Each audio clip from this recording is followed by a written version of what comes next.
when I come down, I won't get you. When nada, shima bachina monkitio, uzom mechiri, namumire monuzo, kolama nini loronisimu, garilani, chime kwena kanda. Abumwanke giyo mboku kwem nada shima bachina mukiti uzo mechiri namumere manuzo koloma nini ruru nisimu garilani.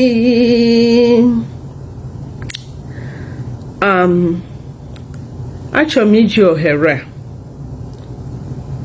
kene n'ụzọ pụrụ iche the 5 Igbo governors.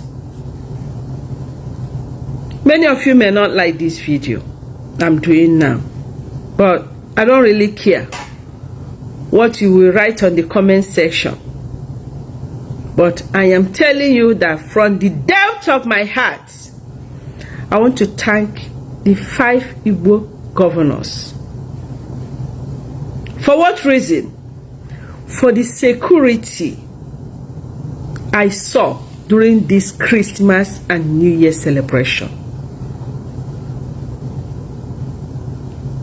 If you will bear with me, yes, I'm knowing one or two of few things that happened, but the security was wonderful. It was wonderful. For the past years now, this is the first time now ebe people na notacha Christmas si obodo Igbo America London nota feel free na abali na gari go occasion agbamunku weddings na mgbe soro ha. This is the first time I'm seeing it. For the past years enwere insecurity in Igboland. I don't know how they did it. Our Igbo governors, I don't know how you did it. I wish you will see this my video. Anywhere you did it, please continue. Mono na ha ndo mekome when agreement me settle ha me we negotiation mo I mean Chineke Jackie amero onwe aha otom no si we dey achom call it permanent. Achom call it permanent. I didn't go home. Makadame where go plane. Ego plane dalili adali. Nsi na ego get spending a plane kan were enyu mu ogbenye. It was better for me. Mu obere nke nwe nye yu mu ogbenye. Nobody was able to pay my flight ticket. So I didn't travel. I was in America. So but all my friends that traveled, America no. When they call me, they'll be like, oh, they're in this restaurant, they're here, they're there. They enjoyed. The road was free. Even my sisters that traveled, they came back safely. That was a thing to give glory to God. Yes. So, otobuna, osiweme, asim, niheberi ha, yabekwoso. Most times when people start criticizing governors, I used to laugh. Yes, I know that governors will never have keketoroke, just like the president of the country. But most times,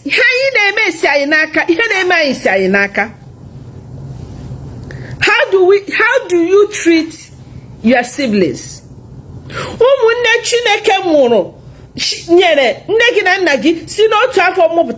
do you treat one another?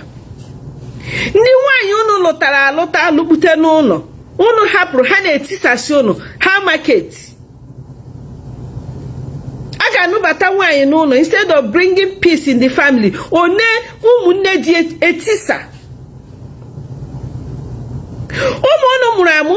close can with fellow cousins? how peaceful are we? In common, and I blame governors, common association, common family meetings.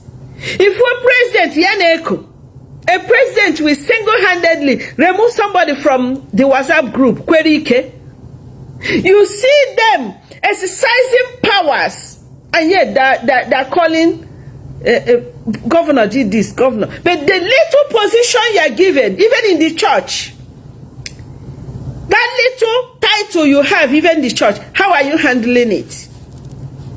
Whatever title you give yourself, how are you handling it? I wrote something in the morning today about POS business. When did we arrive there?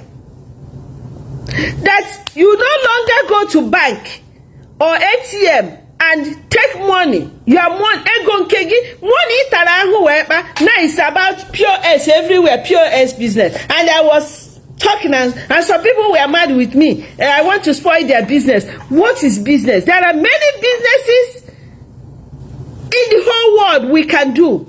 Why is it the business in our talking? Why is it that one? And you feel yes, don't spoil our business. How?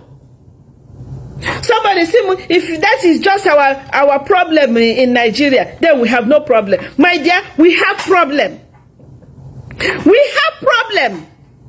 If my money is 1,000 naira in the bank and I go to POS to collect, I have to pay 100 naira to get 1,000 naira. It's not business. Using our money to buy our money. It's mature. I think gawa na bank. Oh no, I mean that you just in a bank, you will take him, I will take her. How do you people get that money in the POS? How do you get that money that when you go to bank, you can't even get it? When you go to ATM, you can't even get it. How do you people get that money? That is that corruption I'm talking about in our country, Nigeria.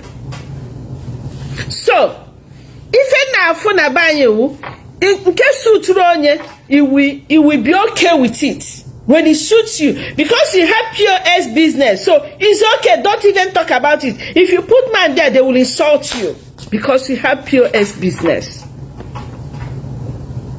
Because you're not the only one that have POS business. People in the shop, even in our shop, but it's not good. It's not going to prevent me from saying it. I know one of our shops, we have POS. But why must it exist? It's one of the things we have to end in Nigeria. POS business. We should be able to put our money in the bank and go to the bank and collect our money.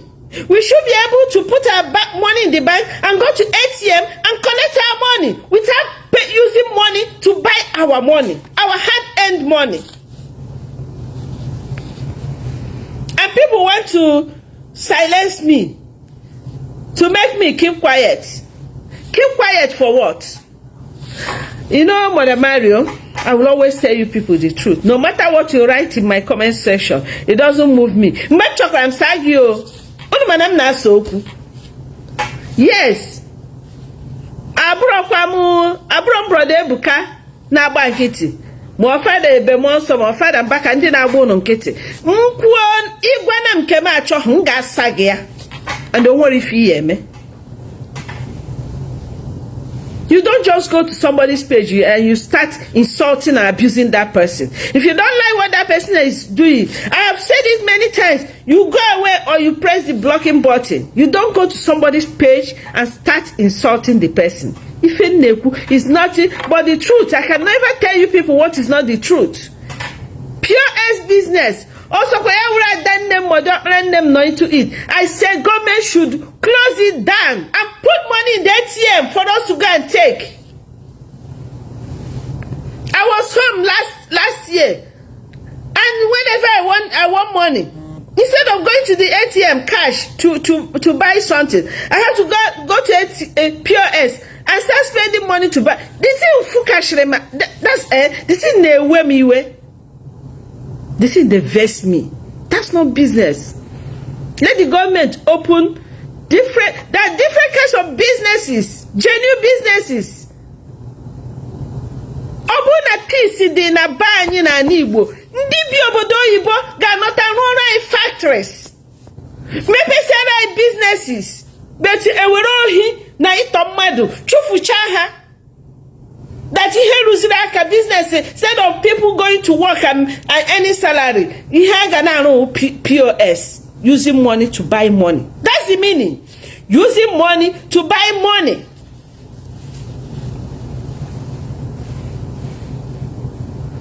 Having lived in abroad for up to 19 years, I feel bad when I see such things because I know how it happens here. That is why President Trump, which already be in Nigeria, I was surprised to see people kicking against it. Kicking against it that some were telling lies that there's nothing like Christian killing. There's nothing like terrorists. There's nothing like Fulani herdsmen. So that means they are comfortable with all the evil and atrocity happening in the country. Open to pieces wedding at this Christmas. No continue rota. I mean, everybody will enjoy it. Do you know before people now dash go anyhow? Now who does it again? Because you're afraid. You're afraid. Naga say Diego actually abiaba. Okay, na-ekwe bi n'ime ọhịa bi n'ime ọkwa ụmụ mmadụ bi n'ime ọhịa ọkwa nwa mmadụ mụrụ amụ mbọsị amụrụ ya gba egwu biko ndị ọjọọ ndị omekome ndị ori ndị ntọ mmadụ unu hapụ ọ bụrụ na unu hapụ ị ga-ahụ na ụmụnne unu n'ọcha obodo oyibo ga-enyere unu aka a ga-arụ industries ruo ife dị iche iche ebe unu ga na-arụ to make money. Ọrụ ga-apụta. Ọrụ na-abụrụ ije ezuru mmadụ ibe unu nye tọchọ ụfọdụ anwụọ n'ime ya onye ya n'obodo ọ chịrị obi n'aka. Unu afụrụ ka ụbọchị si aga ọ da-atọ unu ụtọ.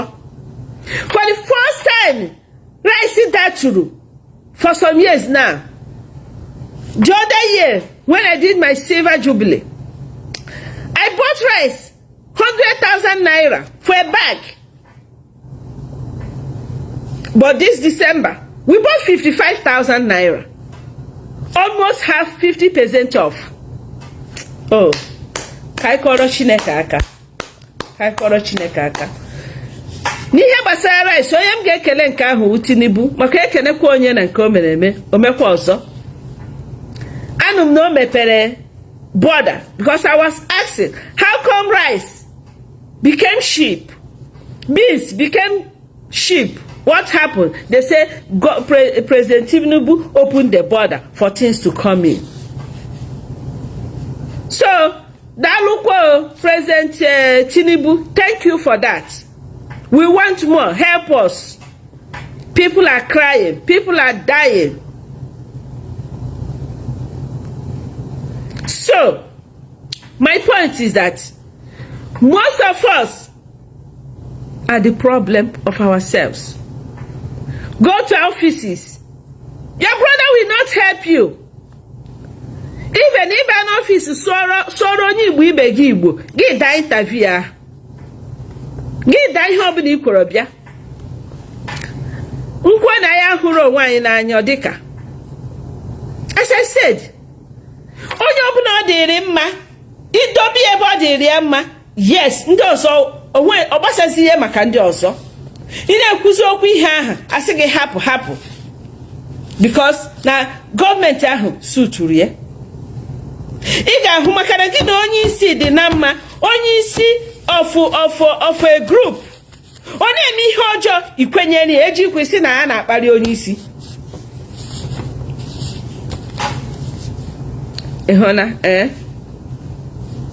The evil that men do, now live with them. Ihe onye metere oge ji si eburu. Na ghọta.